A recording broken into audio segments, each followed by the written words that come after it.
Vani Hirannagarbha Lakshmi Narayana Uma Maheshwaraye Namaha Hara Hara Ganga Devi Bhyo Namaha Bhagirata Munikarata Pasya Shisha Jatapara Ganga Bahete Tribhuvana Karana Karanam Tam Shivam Pranamavyaham. Bolo Kailaspati Maharaj Ki Jai. Sisters and brothers, thank you for inviting me in your home today. On behalf of all the devotees of Shiva Mandir, we pray that Bhagwan choicest blessings keep you in good health and happiness every day. Today my topic is the churning of the ocean.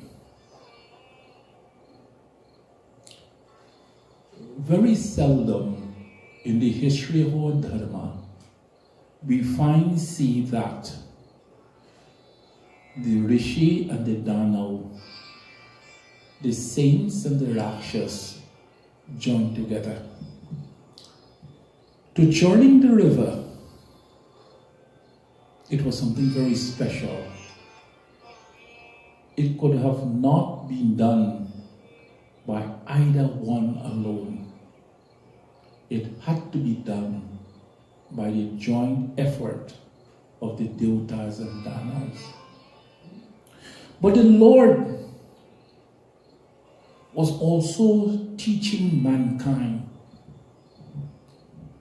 teaching us to know that sometimes we must not be judgmental and think that someone is bad and do not involve them in something good in life.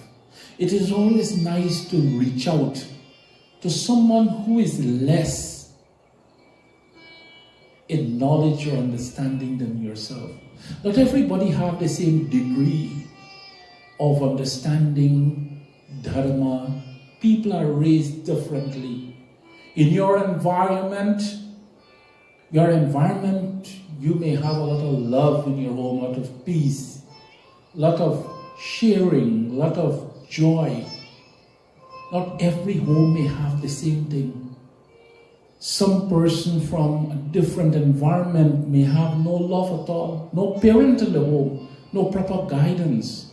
So obviously, they may face different challenges in life. But the Lord is saying, don't judge anyone.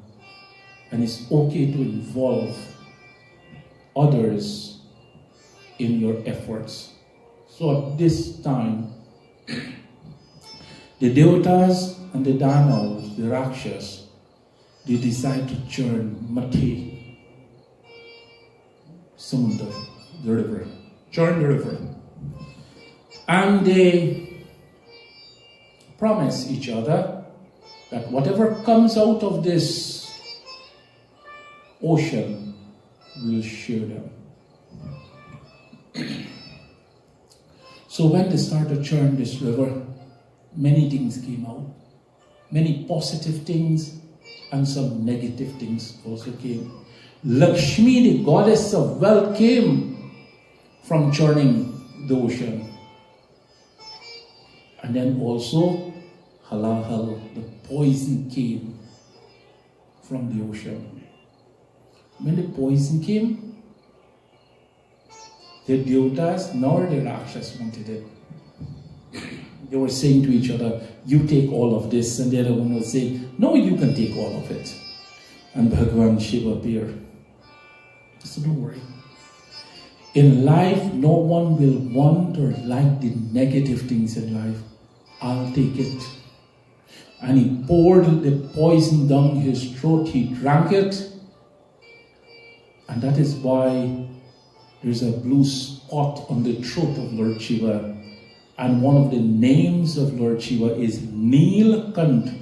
Neel means blue, Kant means throat.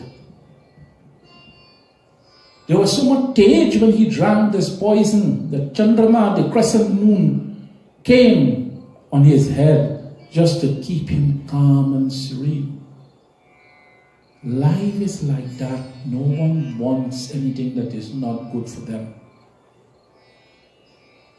But life is teaching us a lesson when we get something that is not good for us. Some of the best lessons ever learned is when we are challenged or faced with adversities, because we start to think harder, work harder, dedicate harder to overcome that obstacle. And when we do that, and we see the fruit of our success, then the challenges became like the best lesson learned. So this time, both Devatas and the Danav, they wanted the Amrit from the river. The Amrit was, whoever drank it, whoever tasted this Amrit, whoever had an opportunity to drink some of it, they will get everlasting life. So they all wanted it. And the Lord, in his powerful nature, always thinks about humanity.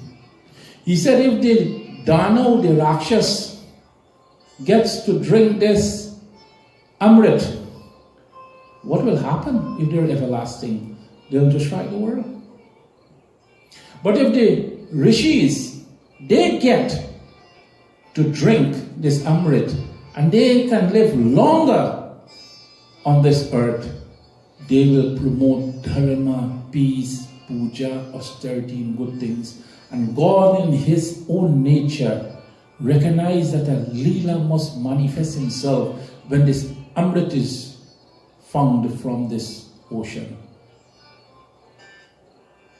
So they continue to work hours into days and days into weeks and weeks into months. And all of them was waiting. They were waiting for this Amrit to come from this ocean. When it finally came in a goblet, there was a huge fight. Like everything else in life, when success comes, we all want it. We'll fight for it. We'll even kill for it. Why? Because we want to gratify ourselves with that success. So when this Amrit came, there was a great fight between the Devatas and the Danavs. Of course, the Devatas more physically strong. The Rishis, the Devatas, they are mentally strong and spiritually strong, whereas the Danavs, the Rakshas, they are physically strong. So physical strength in battle will always win. So when Vishnu Bhagwan saw that the Devatas were almost defeated in this battle, he took the Mohini avatar, the female aspect of Vishnu Bhagwan, and he collected this goblet of nectar, and he said to them that I will share this Amrit to all of you. Sit and I'll share. The Danavs, the Rakshas, are very smart people. So Mohini avatar of Vishnu Bhagwan wanted to share this Amrit starting from the Devatas' side and make sure it was finished before she reached to the Danav Rakshas.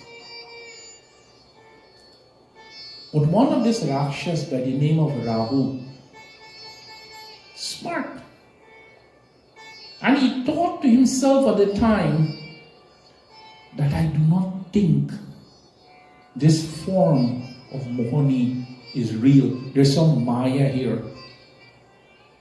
There's some illusion here. And this Mohini Roop may do something to jeopardize the Danav to get this Amrit. So what he did, he changed his form like the Devatas, and he went in the section, the line where the Devatas, they were sitting. But as he sat there and was waiting for this Amrit to come in his hand, Indra Bhagavan was looking at him. And even though he had this Devata form, yet for all he was very uncomfortable. He was chanchal, wayward, can't sit peaceful. Sometimes if a Rakshas wear the clothing of a sadhu, he still behave like a Rakshas with the clothing of a sadhu. The clothes doesn't change. Just change appearance. He doesn't change lakshan or attitude. So his attitude was fidgety, so to say, amongst the Devatas. And Indra Bhagwan is trying to recollect his memory to know where he knew this person from. And he and Indra had a previous battle. So Indra was kind of baffled in the sense that how I know this is not a Devata, but who he is, I cannot identify really. And it will be great injustice if I said to Mohini, this form of Vishnu Bhagavan, that this is a Rakshas, and in reality he is not. That will be a great injustice to him. You have to treat him with due respect. And as he was pondering and pondering, the Amrit was getting closer and closer for Rahu to take in his hand and drink. And the moment Mohini put the Amrit in his hand, Indra Bhagwan recognized him the said moment. And he said to her, Devi, ye Devata nahi hai, ye Danav hai. And when Rahu heard this, that Indra Bhagwan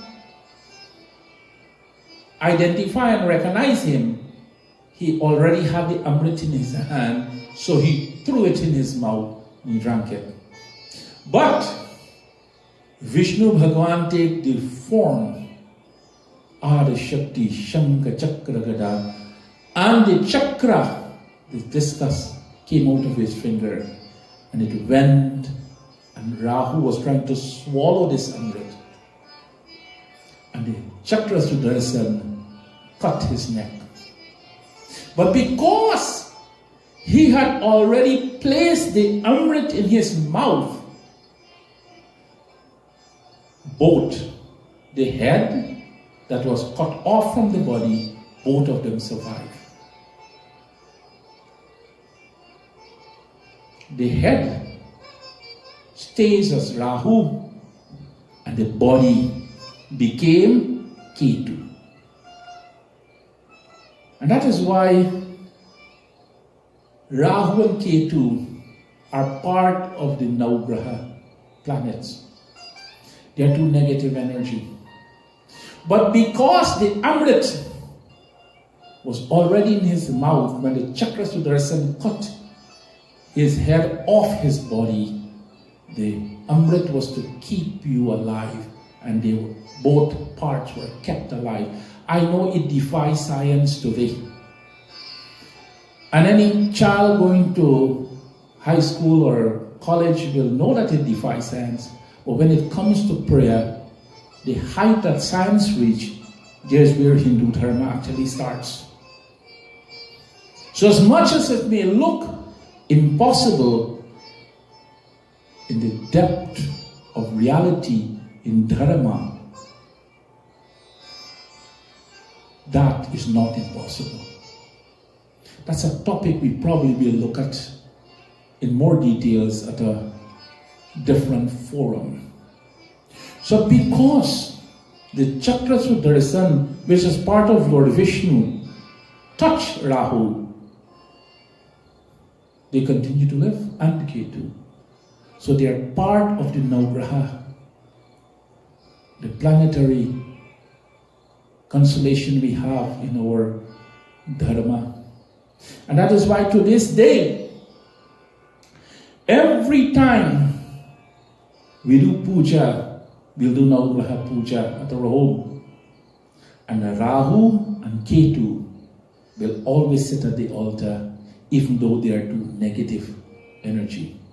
Rahu is the ascending part of the moon, and Ketu is the descending part of the moon. Our astrologer will tell us that astrology begins with the moon, and that chooses the cycle of the days and the month. We have 15 days in the bright half, from the day the moon born, so to say, until full moon, and then from full moon it goes to dark moon or Amavasya. From Purnima to Amavasya we have another 15 days. So Rahu is the ascending part of the moon, and Ketu is the descending part of the moon. And the way they sit on the chakra of the Bedi of the Navgraha, they have Shani Maharaj in the middle and Rahu and Ketu on either side. Shani also is a negative energy in the Navgraha. And it's interesting to know Shani Maharaj in the Navgraha. You see, Shani or Saturn was always there. But Shani caused eclipse. That is why if you look at the Murti of in a Shani Mandir or the Navgraha Murti, Shani will always have a blindfold over his eyes. Because when he take out that blindfold, or he open his eyes, it caused eclipse of the moon. And the Saturn, when it causes eclipse, is not always a pleasant time. So, one day, something strange happened. See, from time to time in this Katha, we'll go back to Ravan.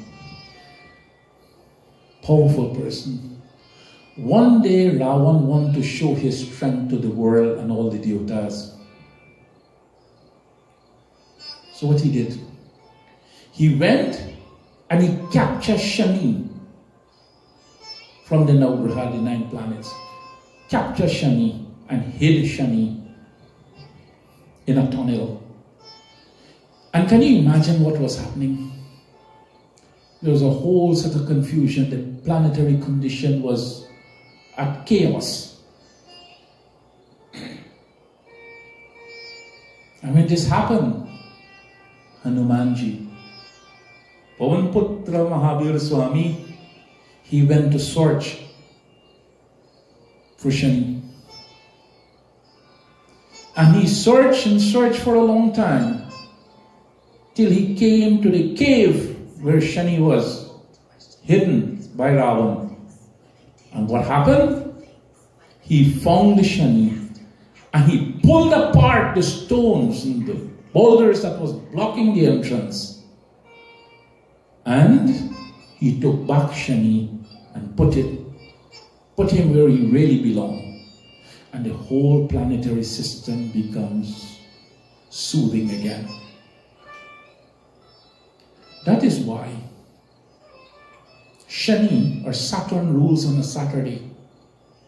But that's why we also do Hanuman Puja on a Saturday. Why? Because when Hanumanji did this, Shani Maharaj said to him that, Hanumanji, I know my power, my capability, and what can happen is someone is being faced with a Shani, my presence. But I promise you one thing today, Hanumanji, that any time my power overshadow a devotee, and they pray to you, I'll release them immediately. Shani or Saturn rules on a Saturday. But because we do the Navgraha Puja or Shani Puja on a Saturday, we also do Hanuman Puja. Why we do that? Because we remember the promise Shani made to Hanuman, that anyone who prays to you, Hanumanji, I'll release them from the Shani Graha. And that is why Saturday also becomes a day to do puja to Hanumanji. Other than that, the perfect day for Hanuman Puja is Tuesday. Tuesday, the day dedicated to Hanumanji. Just like how Monday is dedicated to Lord Shiva, and Friday is dedicated to Durga Ma, Tuesday is dedicated to Hanumanji. Most of us choose Saturday because of convenience, but this is the reason why. So on the Navgraha planet now, we have Surya Bhagwan in the center, Chandrama, all the planets in English, Saturn, Venus, all these planets are there. But we have 9. It was all 7 before. We start with Surya Bhagwan, which is Sunday, and end with Shani Maharaj, which is Saturday. So that's the first lesson we learn in astrology. Our week begins on a Sunday, Surya Bhagwan. And our week ends on a Saturday. And each one of these days, there are specific deity that rules for these days. Hanumanji is Tuesday, but because of Shani promise to him, puja has also been done on a Saturday for Hanumanji also. That's the power of Hanumanji. Talking about Navgraha, we must not get too carried away with Navgraha. When we do puja with Navgraha, is to create a balance with the 9 planets. And we use this term Graha, or Graha is not the correct word, is dosha, Shani dosha, whatever planet we have. But custom in the West Indies we say Graha. Whatever you call it. A Graha is a period of time when you face a challenge in life. And the effects of a negative Graha, negative planet, causes us to have this dosha. Shani, for example. And there's tremendous mantras and jap and puja to be done to change the effect of this negative planet. And don't be carried away and be told things that common sense will tell you is not right. As Hindus, especially those of us in the West Indies, we like to open patra, or in common term we like to say open book. We have competent astrologer who can do that. But many a time, people take advantage because you do not know. You rely on them. And some people take advantage of the fact that to create a fear in you, to tell you have to do ABC, which is totally wrong. And that is why going to Mandir is important. Because at Shiva Mandir, we try to make our katha, or pravichan, our discourse very educational. She'll be enlightened and you'll learn something. And the moment somebody tells you something, you will have the understanding and intelligence to know that is not in accordance with my dharma. This is in accordance with my dharma. If they tell you about prayer, mantras, devotion and sacrifice, know they're going in the dharmic way. But if they start to tell you to give them all these material things and think that will change your planet, always remember, only you can make a difference in your life. Nobody else. The guidance of a guru, the guidance of a parent, the guidance of someone noble in your life may help you on that journey. But no matter how much advice we get and whoever teaches us or shows us the way, if we are not willing to make the changes in our life, it will not happen. You can have the greatest guru. You can have the greatest mother and father, the greatest sibling, the greatest friend. But if you fail to get up and act for yourself, it will not happen. But if you're willing to get up and act for yourself and to pave the way that you will find peace and generation to come will find peace in your life, then all the advice of mom and dad and the guru and the sant and sages or noble people in our life will have meaning. Until then, it will not. So this Navgraha system in our puja is powerful, is unique, is part of prayer, and don't be fooled with a negative interpretation of the grass, an open book, and this will happen to you, and that will happen to you, and somebody will tell you in 5 years' time you'll get an accident. How do they know that? That is beyond me. But if you focus on the positive beliefs in life, you see, belief is cure. Belief is cure. If you believe in something, if you believe in God, no explanation needed. Any person who believes in God, they don't want explanation about God, because belief and their faith is good enough for them. But if somebody does not believe in God, no matter what explanation you give to them, it means nothing, because they just do not believe. That is why when we share messages at Shiva Mandir, we try to the best of our ability to be very educational and based on the scripture, not based on what someone else say. And so far I didn't think I share a funny example with you. But tonight I think I feel very jovial. And at this katha when I do, I'm grateful to my guru, who also happens to be my grandfather, the late Pandit Rampadara Dubey of Anandale. And this is a lesson he taught me at a very early stage in my journey as a Pandit. He said, always choose for yourself and find out for yourself. Never take something that you see. Find out if it's good for you. Because one man's food is another man's poison.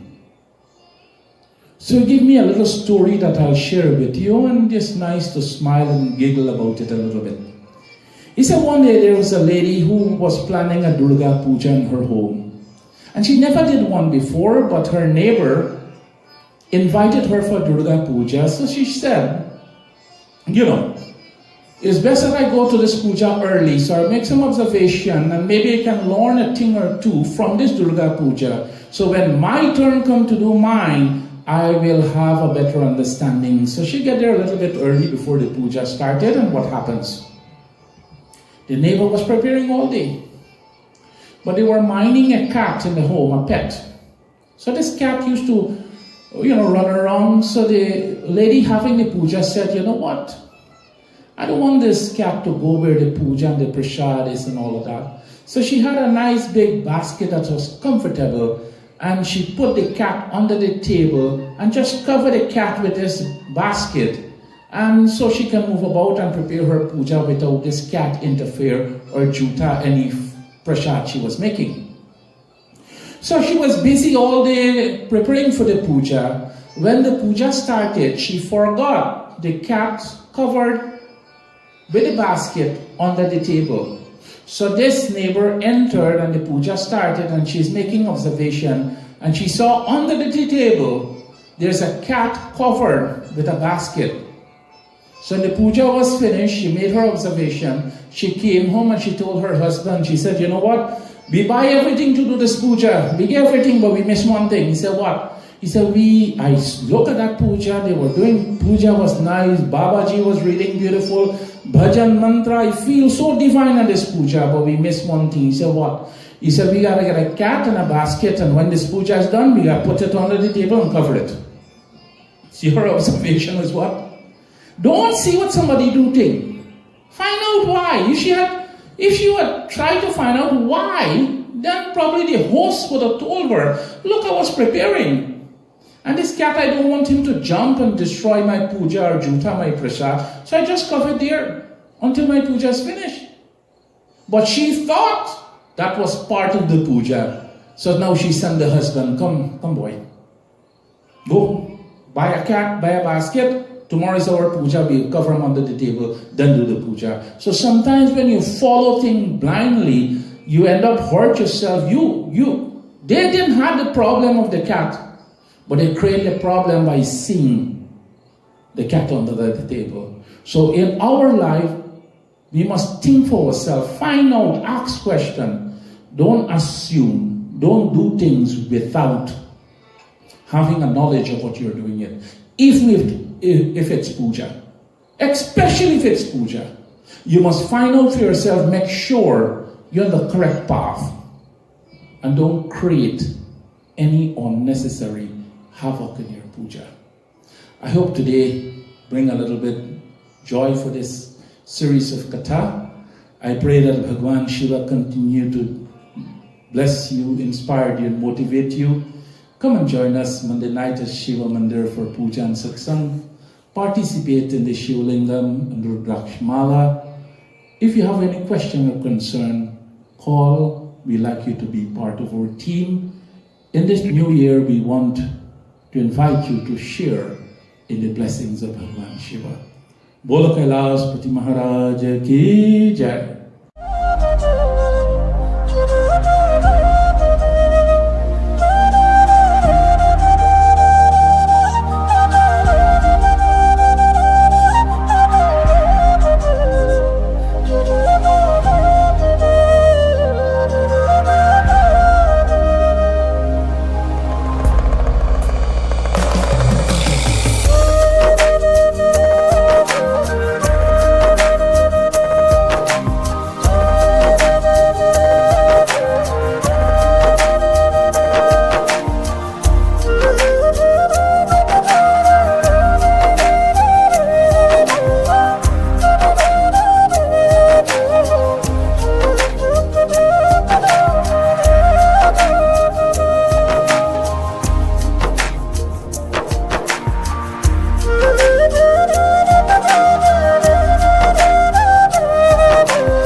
सब विभूति अंग अंग है, विभूति अंग अंग है। शंकर के नीचता में बहदार गंग है, शंकर के नीचता में बहदार गंग है।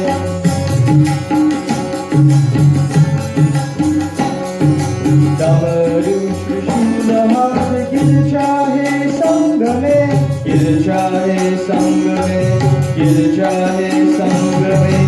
डमरू त्रिशूल हाथ गिर चाहे संग में।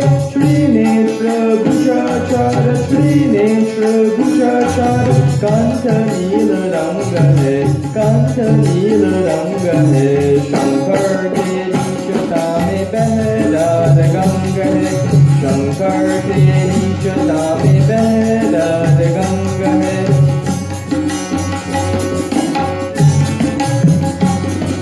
कैलाश में बस गण साथ में रहे, गण साथ में रहे, गण साथ में रहे। कैलाश में बस गण साथ में रहे। ब्रह्मानंद शिव की दास, ब्रह्मानंद शिव की दास। सदा ही संग संग है, सदा ही संग संग है। शंकर के नीचता में बहदार गंग है, शंकर के नीचता में बहदार गंग है। उड़ते हैं बार बार, उड़ते हैं बार बार। वारी के रंग है, वारी के रंग है। शंकर के नीचता में बहदार गंग है, शंकर के